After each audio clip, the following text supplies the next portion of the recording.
Mademoiselle Yako a perdu son père il y a peu. Ce dernier, avant de décéder, avait acquis des parcelles de terre. Sa fille, qui au demeurant est son unique enfant, a entrepris, après les obsèques, de prendre possession des parcelles en question.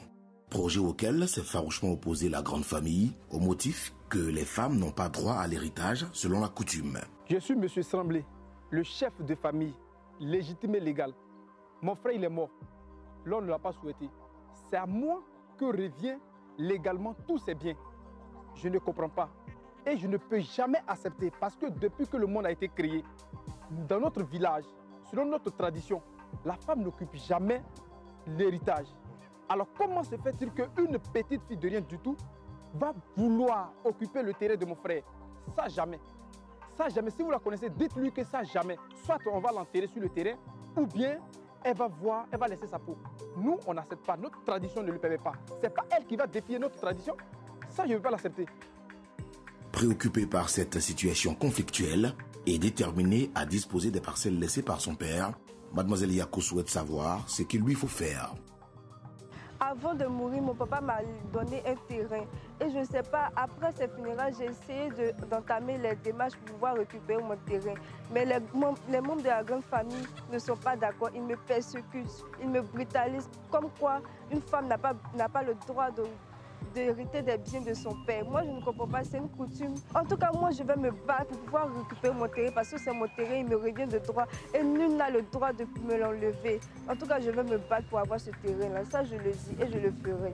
C'est la mort qui va faire que moi, je vais baisser les bras, mais je ne vais pas baisser les bras. Tant que je vivrai mon terrain, je vais l'obtenir. De quel recours juridique dispose-t-elle pour prendre possession des parcelles querellées? Eh oui, le postulat, il est là et je suis sûre que ce cas pratique-là interpelle plus d'un, car sous nos cieux, ceci est légion. Bonjour, monsieur le juge. Bonjour. Bienvenue à vous. Bonjour, Marcella. Merci en tout cas d'accepter notre invitation ce mardi. Et pour parler de ce cas pratique-là, définissez-nous, s'il vous plaît, de la partie du droit à la succession et l'état des lieux. D'accord, merci. Merci. Alors, ce cas pratique, n'est-ce pas, met en relief deux situations juridiques, l'une liée au droit des successions et puis l'autre communément liée à ce qu'on peut appeler donc le droit à l'accès à la terre. Alors, vous voudrez bien donc constater que ce cas pratique met en relief la résurgence des coutumes, n'est-ce pas, et qui très souvent, globalement, rentrent en conflit avec les lois de la République. En l'occurrence, ici, il y a la Constitution de novembre 2009. Il y a la loi 64 numéro 379 du 7 octobre 1964 relative aux successions. Il y a aussi la loi qui porte, la loi de 98 qui est relative, n'est-ce pas, au domaine foncier rural. Et puis il y a l'ordonnance de 2013 qui est relative au domaine foncier urbain. Alors, donc, c'est tout cet arsenal juridique-là qui rentre en conflit avec la coutume. Alors, il faut faire déjà l'état des lieux. La succession, c'est quoi? La succession vient du mot latin successio, qui veut dire venir à la place ou à la suite d'eux. Alors, en droit de succession, la succession, c'est l'ensemble des règles qui régissent donc la transmission des biens d'une personne décédée à l'ensemble donc de ses héritiers. Alors, vous verrez très souvent que cette définition, et qui a été donc reprise par la loi de 104, rentre en conflit avec les coutumes, parce que dans chaque groupe ethnique, il y a, il y a une modalité de transmission des charges, des fonctions, des biens à un individu qui est très souvent connu d'avance. Un individu, un héritier, on ne parle pas de l'ensemble des héritiers. Alors, un individu qui est connu souvent d'avance, selon qu'on se trouve dans un système matrilinéaire ou dans un système patrilinéaire. Alors, dans un système matrilinéaire, là-bas, c'est très souvent l'enfant mâle de la sœur, on dira donc le neveu, qui hérite. Alors, aux grandes dames donc, des enfants. Et dans le système patrilinéaire, c'est très souvent le frère, l'aîné, n'est-ce pas, du décujus, qui hérite donc l'ensemble des biens. Ici, l'héritier, qui est seul, unique, n'est pas propriétaire, c'est très important, n'est pas propriétaire des biens qu'il reçoit, n'est-ce pas, en héritage, il est très souvent vu comme un administrateur, donc des biens à charge pour lui, n'est-ce pas, de les transmettre donc à sa mort à un autre héritier. Alors on parle très souvent des biens lignagés. Des biens lignagés, là-bas, dans ces coutumes, dans ces sociétés-là, les biens, la propriété individuelle n'existe pas très souvent. Alors c'est des propriétés familiales, collectives qui sont gérées par un individu et donc à sa mort, ces biens-là échoient à un autre individu. Alors donc vous verrez que ces coutumes-là effectivement rentrent en conflit avec la loi de 1964 qui a déterminé des héritiers. Alors, monsieur le juge, à quel moment, juridiquement parlant, bien sûr, s'ouvre la succession, à proprement parler? D'accord. Alors, la succession s'ouvre à la mort. Et c'est l'article 1er donc, de la loi numéro 119 du 7 octobre 1964 sur les successions qui le dit. Alors, la succession s'ouvre à la mort. Généralement, c'est une question qui paraît anodine, mais qui est très importante. Alors, la mort, qu'est-ce que c'est? C'est l'arrêt de la vie. Mais il ne s'agit pas et il ne suffit pas de constater qu'une personne est décédée. Alors, il faut pouvoir le prouver. Très souvent, et généralement de nos jours, effectivement, on meurt donc à l'hôpital et donc il y a un certificat de décès ou de gens de mort qui est délivré par le médecin. C'est insuffisant. Parce que très souvent, quand le malheur nous frappe, on prend assez de temps à pleurer et on oublie souvent l'essentiel. L'essentiel, c'est quoi? C'est de déclarer ce décès-là à l'autorité de l'état civil pour qu'il vous établisse un acte de décès, qui est comme un acte d'état, un acte de naissance. Alors, c'est un délai, vous avez un délai de 15 jours. Passé ce délai, vous serez donc obligé, après donc les pleurs, vous serez donc obligé de vous établir un jugement supplétif d'acte de décès. Ah bon? Voilà. Alors, donc, quand vous êtes dans le délai, vous vous rendez donc dans le centre d'état civil, muni donc du certificat de décès délivré par le médecin, ou du moins par témoignage, et on vous établit dans le délai donc de 15 jours un acte de décès.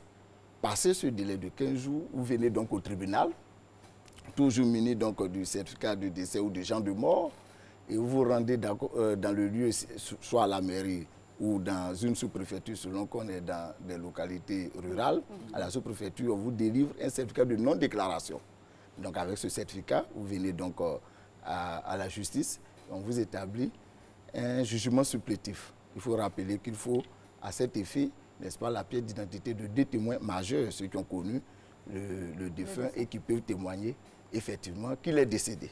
Alors on vous établit un jugement supplétif qui établit maintenant la preuve du décès de la personne dont on veut succéder.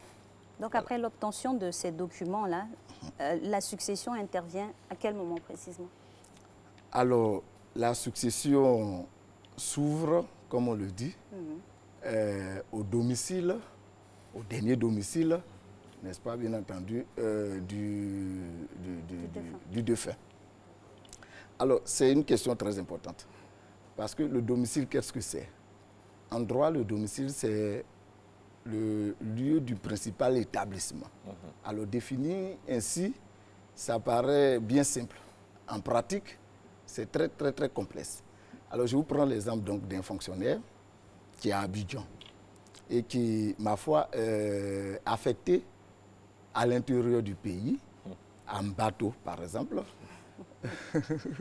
En bateau, par exemple. Et donc, qui garde à Abidjan un domicile. Alors, qui prend donc un local, n'est-ce pas? On pourrait dire, par exemple, une résidence qui prend donc un local en bateau, qui s'y établit et qui vient de temps en temps, et même très souvent, parce qu'il y a de la famille à Abidjan.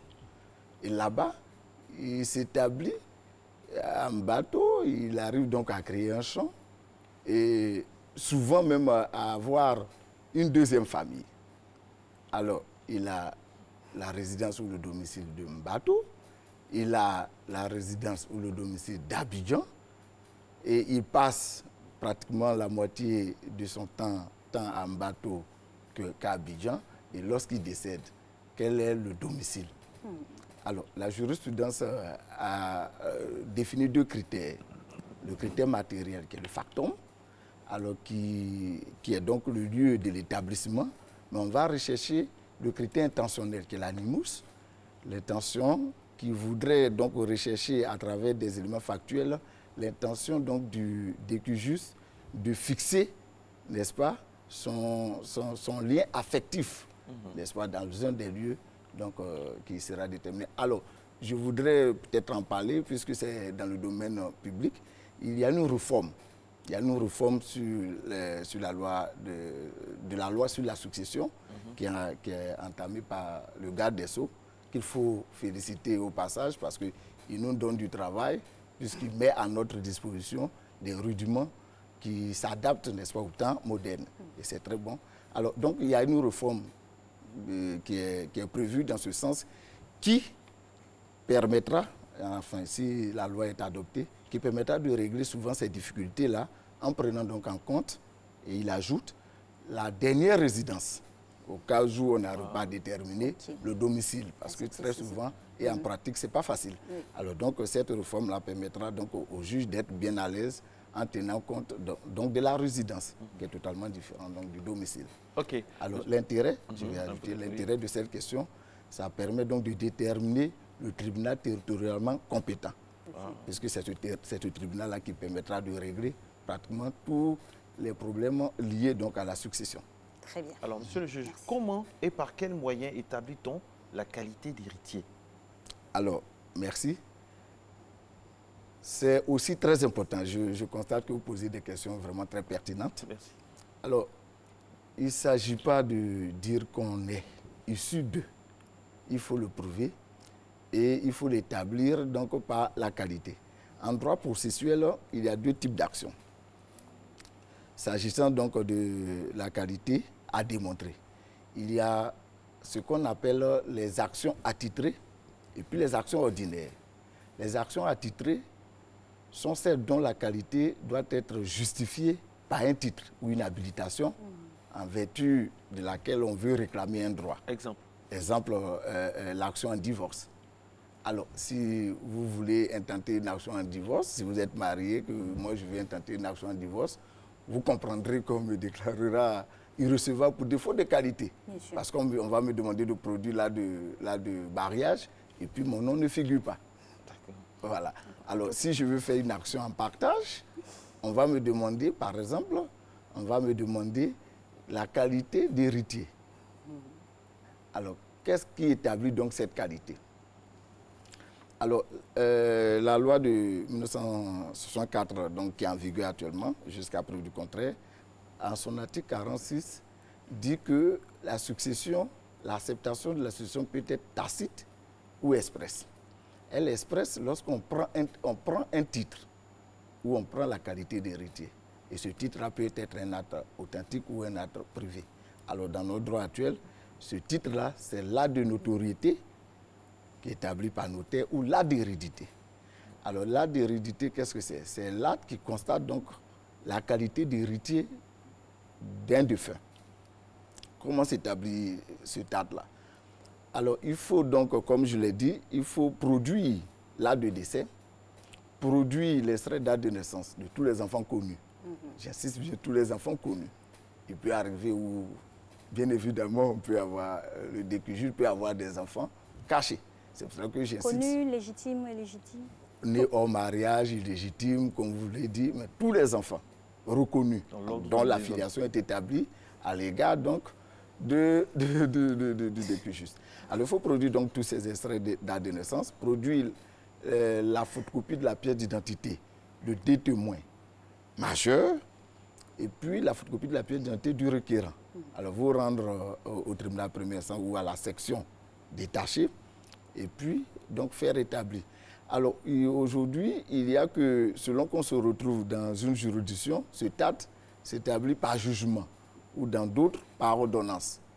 Alors la réforme actuelle, initiée donc par le garde des Sceaux, règle la question. Alors dans cette réforme-là, ce acte-là, cette qualité d'héritier ne sera établie que par jugement.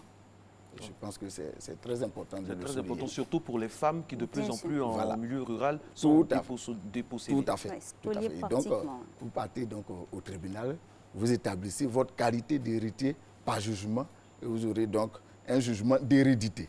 Voilà. Alors, monsieur le juge, Ah oui. à quel lieu d'ouverture se passe la succession? Le lieu, je l'ai pratiquement Oui, dans le abordé. développement, J'ai dit que c'est le dernier domicile de résidence. du décujus. Alors, mais qui peut succéder alors? Voilà, voici. peut succéder? Tout à fait. Ça, c'est Qui l'une peut, des. voilà. Voilà. Parce que qui peut succéder? Qui peut En succéder? Côte d'Ivoire, En au Côte jour, d'Ivoire. à cette heure-là où nous sommes, Tout à fait. un homme, une femme, tout le monde. En Alors, relation au cas pratique, oui. qui peut, voilà, nous abordons donc. Alors, qui peut succéder? En Côte d'Ivoire, il y a quatre catégories de personnes. D'abord, les enfants et les descendants. Il y a les pères et mères, les frères et sœurs et le conjoint survivant. Alors, mais tous ne succèdent pas au même moment. Il ne faut pas faire l'émiettement donc de trucs. Alors, il y a ce que le droit a conçu, ce qu'on appelle donc des lignes et des degrés. Alors, lorsque le décujus laisse des enfants, Le décujus, c'est la personne. Décédé. le décédé. Alors, lorsque le décujus, donc la personne, le défunt, alors disons-le comme ça, laisse des enfants, ce sont eux, d'abord, et personne d'autre. En pole position, c'est les enfants. Et on dirait même exclusivement. Ils ne partagent même pas, il n'y a pas un concours, donc ce sont eux, voilà, qui succèdent.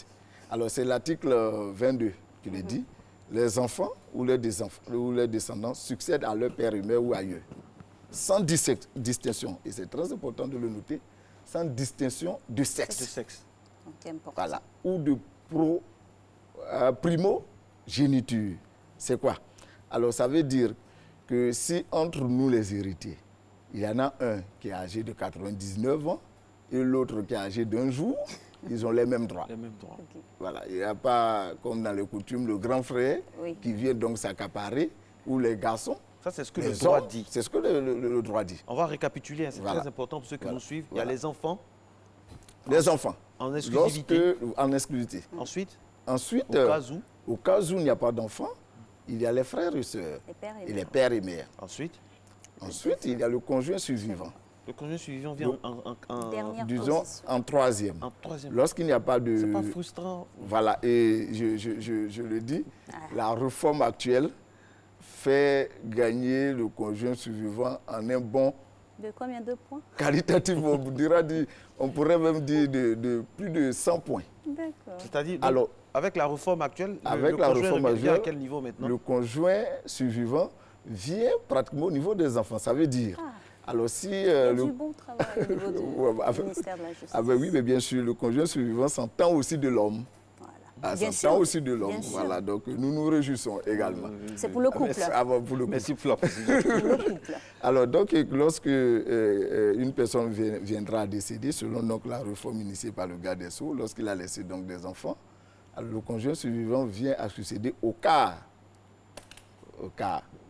Et lorsqu'il n'y a pas d'enfant, et cette personne recueille la moitié, et donc les autres parents, frères et sœurs, frères et mères, succèdent donc selon la moitié. Alors avant, pour que le conjoint survivant recueille la totalité, il faut qu'il n'y ait pas de successible jusqu'au 12e degré. Dans quelle famille nous ne trouvons pas de neveux, de cousins, germains, voilà. Donc c'était quasiment impossible. Il y a une réforme maintenant très actuelle. Très actuelle, et cette réforme-là est à saluer. D'accord. Monsieur le juge, mademoiselle Yako, qu'on a vu ici dans le cas pratique, peut-elle prétendre à un droit d'accès à la terre? Tout à fait. C'est précis. Alors c'est très précis. Alors ici, il faut distinguer selon qu'on se situe dans des parcelles rurales, alors là, ce qui est régi par le droit foncier rural, ou qu'on se situe dans une zone urbaine. Alors, dans une zone rurale, le droit foncier coutumier, il va se poser quelques difficultés. Parce que très souvent, nous érigeons des plantations dans des zones rurales sans prendre certaines précautions. Alors, est-ce que notamment des précautions écrites. Ça, c'est très courant. Étant entendu que dans ces zones-là, les biens, pour ne pas dire les terres, sont très souvent des terres lignagées. Est-ce que le père a reçu ces terres-là en héritage ou ses parcelles en héritage. Alors, est-ce que ces plantations lui sont propres? Et quel est le document qui l'atteste? Alors, lorsqu'elle va s'adresser donc à la justice, le juge, dès la première évocation, va faire ce qu'on appelle une mise en état, va ordonner une mise en état. Alors, le juge va entendre pratiquement les sachants, les propriétaires terriens, le chef. Il y a ce qu'on appelle le comité de gestion foncière qui est établi dans les villages, qui est supervisé très souvent par le sous-préfet. Va entendre donc tout sachant à l'effet de savoir si ces plantations ou ces parcelles-là ont été créées par le défunt et à quelle proportion. Voilà. Et il va chercher à déterminer est-ce qu'il s'est établi donc, sur ces parcelles-là un droit coutumier d'usage. Alors, très souvent, c'est la mise en valeur et la jouissance paisible et continue, n'est-ce pas, donc de cette parcelle-là qui va lui conférer un droit qui sera dévolu donc à sa fille, à mademoiselle Yako. Monsieur le juge, toutes les mademoiselles Yako ou madame Yako qui nous regardent en ce moment-là, oui, pour terminer, qu'est-ce que vous pouvez leur dire en l'état actuel du droit de notre pays? Alors, je voudrais leur dire que le droit est de leur côté. Et très souvent, c'est l'ignorance. Le droit est de leur côté. Ils n'ont qu'à d'abord à s'entourer de toutes les garanties, d'abord établir un acte de décès, établir sa qualité d'héritier, et puis saisir donc les juridictions. Alors, ils saisissent donc les juridictions en quoi? Soit en cessation de trouble, parce qu'elle n'a pas accès donc, à la parcelle en cessation de trouble, et lorsque ces terres sont occupées, en déguerpissement. D'abord en revendication de propriété, en déguerpissement. Voilà, en déguerpissement. Et le droit, très souvent, et je le dis avec la foi, sera de leur côté. Voilà. Donc plus de spectacles affligeants de femmes dépossédées ou bien chassées de la maison, accusées de sorcellerie ou tout ça, ça fait partie du passé. Ça fait partie du passé depuis 1964. Et ça nous rassure par rapport à tout ce qui est prévu. Tout ce qui est prévu, tout à fait. La nouvelle loi qui sécurise l'héritier, qu'il soit homme ou femme. Merci d'être resté en notre compagnie, mesdames et messieurs. Mardi, aujourd'hui, c'était le rendez-vous du droit. Merci également à tous ces juges du tribunal de Yopougon qui vraiment acceptent facilement de venir sur ce plateau. Passez une très bonne journée et vive le droit.